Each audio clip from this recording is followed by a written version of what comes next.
Hi friends, ಎಲ್ಲರಿಗೂ ನಮಸ್ಕಾರ. Welcome to my channel. Simple ಆಗಿ ಮೆತ್ತೆ ಸೊಪ್ಪಿನ ತಾಲಿಪಟ್ಟಿ ಹೇಗೆ ಮಾಡೋದು ಅಂತ ತೋರಿಸ್ಕೊಡ್ತಾ ಇದ್ದೀನಿ. ತುಂಬಾ ರುಚಿಯಾಗಿರುತ್ತೆ. ಬೆಳಗಿನ ನಾಷ್ಟ ಆಗಿರ್ಬೋದು ಅಥವಾ ಉತ್ತರ ಕರ್ನಾಟಕ ಶೈಲಿಯಲ್ಲಿ ಬೆಳಗಿನ ನಾಷ್ಟ ಅಂತ ಹೇಳ್ಬೋದು. ತುಂಬಾ ರುಚಿಯಾಗಿರುತ್ತೆ, ತುಂಬ ಸಿಂಪಲ್ ಆಗಿರುತ್ತೆ. ಹಾಗೆ ಮೆತ್ತೆ ಸೊಪ್ಪು ಆರೋಗ್ಯಕ್ಕಂತೂ ತುಂಬಾ ಒಳ್ಳೆಯದಲ್ವ. ಹಾಗಾಗಿ ಮೆತ್ತೆ ಸೊಪ್ಪಿನ ತಾಲಿಪಟ್ಟಿ ಹೆಂಗೆ ಮಾಡೋದು ಅಂತ ನೋಡ್ಕೊಂಬರೋಣ. ಅದಕ್ಕಿಂತ ಮುಂಚೆ ನಮ್ಮ ಚಾನಲ್ನ ಹೊಸದಾಗಿ ನೋಡೋರು ಪ್ಲೀಸ್ ಸಬ್ಸ್ಕ್ರೈಬ್ ಮಾಡ್ಕೊರಿ. ಸಬ್ಸ್ಕ್ರೈಬ್ ಮಾಡ್ಕೊಂಡ್ರೆ ನಾನು ಹಾಕುವಂಥ ರೆಸಿಪಿ ವಿಡಿಯೋ ತುಂಬ ಬರ್ತಾವೆ. ವಿಡಿಯೋನ ಕೊನೆವರೆಗೂ ನೋಡಿ, ಇಷ್ಟ ಆದಲ್ಲಿ ಲೈಕ್ ಮಾಡಿ, ಹಂಗೆ ಶೇರ್ ಮಾಡಿ. ನಂತರ ಇಲ್ಲಿ ಮೆತ್ತೆ ಸೊಪ್ಪಿನ ತಾಲಿಪಟ್ಟಿ ಮಾಡಲಿಕ್ಕೆ ನಾನಿಲ್ಲಿ ಒಂದು ಕಟ್ಟಲ್ಲಿ ಸ್ವಲ್ಪ ಮೆತ್ತೆಯನ್ನು ತೊಳೆದಿಟ್ಕೊಂಡಿದ್ದೀನಿ. ನೋಡಿ, ಈ ಥರ ಸ್ವಲ್ಪ ಜಾಸ್ತಿ ಏನಿಲ್ಲ, ಸ್ವಲ್ಪ ಮೀಡಿಯಮ್ದಲ್ಲಿ ಸ್ವಲ್ಪ ಒಂದು ಕೈ ಹಿಡಿಯಷ್ಟು ಮೆತ್ತೆ ಸೊಪ್ಪನ್ನು ತೊಗೊಂಡಿದ್ದೀನಿ. ಇವಾಗ ಬೇಕಾಗುವಂಥ ಸಾಮಗ್ರಿಗಳು: 2 ಟೊಮೊಟೊ, 2 ಈರುಳ್ಳಿ, ಬೆಳ್ಳುಳ್ಳಿ, ಶುಂಠಿ, ಹಸಿಮೆಣಸಿನ್ಕಾಯಿ, ಕೊತ್ತಂಬರಿ ಸೊಪ್ಪು, ಕ್ಯಾರೆಟು, ಹಂಗೆ ಸೌತೆಕಾಯಿ ಎಲ್ಲವನ್ನು ಸಣ್ಣದಾಗಿ ಕಟ್ ಮಾಡಿ ಇಟ್ಕೊಂಡಿರೋದು. ಅಕ್ಕಿ ಹಿಟ್ಟು 1 ಕಪ್ಪು, 1 ಟೀ ಸ್ಪೂನಷ್ಟು ಜೀರಿಗೆ, 1 ಟೀ ಸ್ಪೂನು ಉಪ್ಪು, ಅರ್ಧ ಟೀ ಸ್ಪೂನಷ್ಟು ಅರಿಶಿಣ ಪುಡಿ. ಇವಾಗ ಮೆತ್ತೆ ಸೊಪ್ಪನ್ನು ಸ್ವಲ್ಪ ಕಟ್ ಮಾಡ್ಕೋತಾ ಇದ್ದೀನಿ ಸಣ್ಣದಾಗಿ. ನೀರೊಳಗೆ ತೊಳೆದ್ಬಿಟ್ಟು ಈ ಥರ ಸಣ್ಣದಾಗಿ ಕಟ್ ಮಾಡಿ ಹಾಕೋದ್ರಿಂದಂತೂ ತುಂಬಾ ರುಚಿಯಾಗಿ ಬರುತ್ತೆ ತಾಲಿಪಟ್ಟಿಗೆ. ನಂತರ ಇವಾಗ ಒಂದು ಪಾತ್ರೆ ತೊಗೊಂಡೆ, ಅದರೊಳಗೆ 1 ಕಪ್ಪಷ್ಟು ಅಕ್ಕಿ ಹಿಟ್ಟನ್ನು ಹಾಕಿಟ್ಕೋತಾ ಇದ್ದೀನಿ. ಅಕ್ಕಿ ಹಿಟ್ಟು ಮತ್ತು ಸ್ವಲ್ಪ ಏನಾದರೂ ಕಡಲೆ ಹಿಟ್ಟಿದ್ರೆ ಅದು ಕೂಡ ಹಾಕೊಳ್ಳಿ, ತುಂಬ ರುಚಿಯಾಗಿ ಬರುತ್ತೆ. ಅದು ಕಡಲೆ ಹಿಟ್ಟಿಲ್ಲ ಅಂಥೇಳಿ ನಾನು ಅಕ್ಕಿ ಹಿಟ್ಟು ಮಾತ್ರ ಹಾಕ್ಕೊಂಡಿದ್ದೀನಿ, ತುಂಬ ಕ್ರಿಸ್ಪಿಯಾಗಿ ಬರುತ್ತೆ. ನಂತರ ಇಲ್ಲಿ ಸಣ್ಣದಾಗಿರುವಂಥ ಮಿಕ್ಸರ್ ಜಾರ್ದೊಳಗೆ ಹಸಿಮೆಣಸಿನ್ಕಾಯಿ, ಬೆಳ್ಳುಳ್ಳಿ, ಶುಂಠಿ, ಸ್ವಲ್ಪ ಕೊತ್ತಂಬರಿ ಸೊಪ್ಪು, ಜೀರಿಗೆ ಹಾಕ್ಕೊಂಡು ಕ್ಲೋಸ್ ಮಾಡಿ ಇದನ್ನು ನೀರು ಹಾಕ್ತೇನೆ ರುಬ್ಕೊಳ್ತಾ ಇದ್ದೀನಿ. ಜಾಸ್ತಿ ಸಣ್ಣಗೆ ಇಲ್ಲ, ತರತರೆಯಾಗಿದ್ದರೆ ಸಾಕು. ನೋಡಿ, ಹೀಗಿದ್ದರೆ ಸಾಕು. ನಂತರ ಇಲ್ಲಿ ಅಕ್ಕಿ ಹಿಟ್ಟನ್ನು ತೊಗೊಂಡಿದ್ದೀನಲ್ವ 1 ಕಪ್ಪು, ಅದಕ್ಕೆ ಇವಾಗ ವೆಜಿಟೇಬಲ್ಸ್ನ ಹಾಕ್ಕೊಳ್ತಾ ಇದ್ದೀನಿ.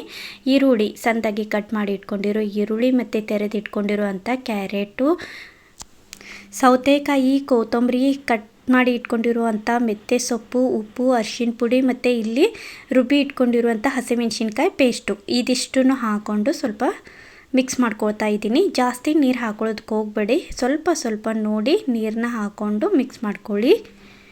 ಜಾಸ್ತಿ ತೆಳುವಾಗಿರಬಾರ್ದು, ಹಂಗೆ ಜಾಸ್ತಿ ಗಟ್ಟಿ ಕೂಡ ಇರಬಾರ್ದು, ಮೀಡಿಯಮ್ದೊಳಗಿರಬೇಕು. ನೋಡಿ, ಈ ಥರ ಸ್ವಲ್ಪ ಸ್ವಲ್ಪ ನೀರು ಹಾಕ್ಕೊಂಡು ಇದನ್ನು ಕಲಿಸ್ಕೊಳ್ತಾ ಇದ್ದೀನಿ. ತುಂಬಾ ರುಚಿಯಾಗಿರುತ್ತೆ, ಜಾಸ್ತಿ ಟೈಮ್ ತೊಗೊಳಂಗಿಲ್ಲ, ಬೇಗನೆ ಆಗಿಬಿಡುತ್ತೆ. ಬೆಳಗಿನ ನಾಷ್ಟ ಆಗಿರ್ಬೋದು ಅಥವಾ ಮಕ್ಕಳಿಗೆ ಟಿಫನ್ ಬಾಕ್ಸಲ್ಲಿ ಹಾಕ್ಲಿಕ್ಕಂತೂ ತುಂಬಾ ರುಚಿಯಾಗಿರುತ್ತೆ. ಮಿಕ್ಸ್ ಮಾಡಿಕೊಂಡು ನೋಡಿ 1-2 ನಿಮಿಷ ಆಯಿತು. ನೋಡಿ, ಈ ಥರ ಕಲರಾಗಿ ತುಂಬ ರುಚಿಯಾಗಿ ಬರುತ್ತೆ. ನಂತರ ಇವಾಗ ಗ್ಯಾಸ್ ಹಚ್ಚಿ ತವನ ಇಟ್ಕೊಂಡೆ. ತವಕ್ಕೆ ಸ್ವಲ್ಪ ಎಣ್ಣೆ ಹಾಕ್ಕೊಳ್ತಾ ಇದ್ದೀನಿ. ಎಣ್ಣೆ ಸ್ವಲ್ಪ ಪೂರ್ತಿಯಾಗಿ ತವ ತುಂಬ ಎಲ್ಲ ಆಗಬೇಕು. ನೋಡಿ, ಈ ಥರ ಅಗಲವಾಗಿ ಮಾಡಿಕೊಂಡು ನಂತರ ಇಲ್ಲಿ ಸ್ವಲ್ಪ ಹಿಟ್ಟು ಅಂದರೆ ಮಸಾಲ ಹಾಕಿಟ್ಕೊಂಡಿರುವಂಥ ಅಕ್ಕಿ ಹಿಟ್ಟನ್ನು ಹಾಕ್ಕೊಂಡು ಕೈಲಿಂದ ಈ ಥರ ಪ್ರೆಸ್ ಮಾಡಿ ನೋಡಿ, ಈ ಥರ ತಟ್ಟಬೇಕು. ಜಾಸ್ತಿ ತೆಳುವೇನಿಲ್ಲ, ಮೀಡಿಯಮ್ದೊಳಗೆ ಸ್ವಲ್ಪ ದಪ್ಪ ಇದ್ದರೂ ಪರವಾಗಿಲ್ಲ ತಾಲಿಪಟ್ಟಿಗೆ. ನೋಡಿ, ಸ್ವಲ್ಪನೂ ಹರಿಯಂಗಿಲ್ಲ, ತುಂಬಾ ರುಚಿಯಾಗಿ ಕ್ರಿಸ್ಪಿಯಾಗಿ ಬರುತ್ತೆ. ತುಂಬಾ ಆರೋಗ್ಯಕ್ಕೆ ಒಳ್ಳೆಯದು. ಆರೋಗ್ಯಕವಾಗಿರುವಂತಹ ತಾಲಿಪಟ್ಟಿ ಒಂದು ಸರ್ತಿ ನೀವು ಟ್ರೈ ಮಾಡಿದರೆ ಎಲ್ಲರಿಗೂ ಇಷ್ಟ ಆಗ್ತೈತಿ. ಬೆಳಗಿನ ನಾಷ್ಟಕ್ಕೆ ಮಾಡಿದ್ರಂತೂ ಸೂಪರಾಗಿರುತ್ತೆ. ನಂತರ 1-2 ನಿಮಿಷ ಬಿಟ್ಟು ಇವಾಗ ಹೊಳಸಾಕ್ತೆ. ಹೊಳಸಾಕೊಂಡಾದ್ಮೇಲೆ ಇನ್ನೂ ಸ್ವಲ್ಪ ಇದು ಬೇಯಬೇಕು, ಅಂದರೆ ಸ್ವಲ್ಪ ಕೆಂಪಗಾಗಲಿ.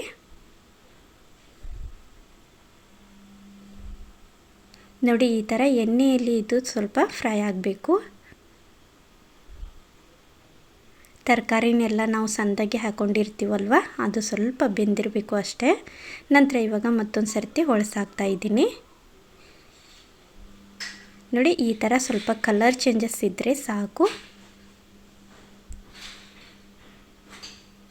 ನೋಡಿದ್ರಲ್ವ, ವೆಜಿಟೇಬಲ್ಸ್ ತಾಲಿಪಟ್ಟಿ ಅಂದರೆ ಮೆತ್ತೆ ಸೊಪ್ಪಿನ ತಾಲಿಪಟ್ಟಿ ಎಲ್ಲರಿಗೂ ಇಷ್ಟ ಆಗೈತೆ ಅಂತ ಅಂದ್ಕೊಂಡಿದ್ದೀನಿ. ನೀವು ಒಂದು ಸರ್ತಿ ಟ್ರೈ ಮಾಡಿ, ಖಂಡಿತ ಎಲ್ಲರಿಗೂ ಇಷ್ಟ ಆಗುತ್ತೆ.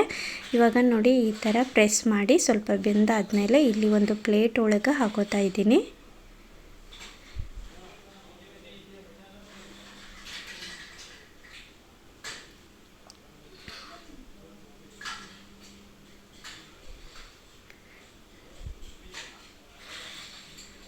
ನೋಡಿ ಇದಿಷ್ಟಾಯಿತು. ಇದಿಷ್ಟಾದಮೇಲೆ ಮತ್ತು ನಾನು ಹಿಟ್ಟನ್ನು ಹಾಕ್ಕೊಂಡು ಈ ಥರ ಅಗಲವಾಗಿ ಮತ್ತೊಂದು ಮಾಡ್ಕೊಳ್ತಾ ಇದ್ದೀನಿ ನೋಡಿ. ಆದಷ್ಟು ಇದು ಸಣ್ಣ ಉರಿಯಲ್ಲಿ ಇಟ್ಟು ಬೇಯಿಸಿ.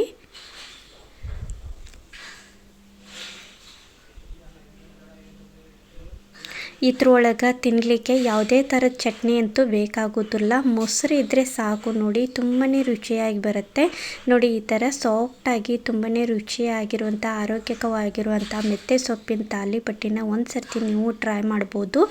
ಮೊಸರು ಒಂದಿದ್ದರೆ ಸಾಕು ಇದ್ರ ಜೊತೆಲಿ ತಿನ್ನಲಿಕ್ಕೆ. ಬೆಳಗಿನ ನಾಷ್ಟಕ್ಕಂತೂ ಸೂಪರಾಗಿರುತ್ತೆ. ಈ ಸಿಂಪಲ್ ರೆಸಿಪಿ ನಿಮ್ಮೆಲ್ಲರಿಗೂ ಇಷ್ಟ ಆಗೈತೆ ಅಂತ ಅಂದ್ಕೊಂಡಿದ್ದೀನಿ. ಇಷ್ಟ ಆದಲ್ಲಿ ಲೈಕ್ ಮಾಡಿ, ಶೇರ್ ಮಾಡಿ. ಹೊಸದಾಗಿ ನೋಡೋರು ಪ್ಲೀಸ್ ಸಬ್ಸ್ಕ್ರೈಬ್ ಮಾಡ್ಕೊರಿ. ನೀವು ಒಂದು ಸರ್ತಿ ಮೆಂತ್ಯ ಸೊಪ್ಪೇನಾದರೂ ಇದ್ದರೆ ಹೀಗೆ ತಾಲಿಪಟ್ಟಿನ ಮಾಡ್ಕೊಳ್ಳಿ, ಎಲ್ಲರಿಗೂ ಇಷ್ಟ ಆಗುತ್ತೆ. Thank you. Bye friends, bye.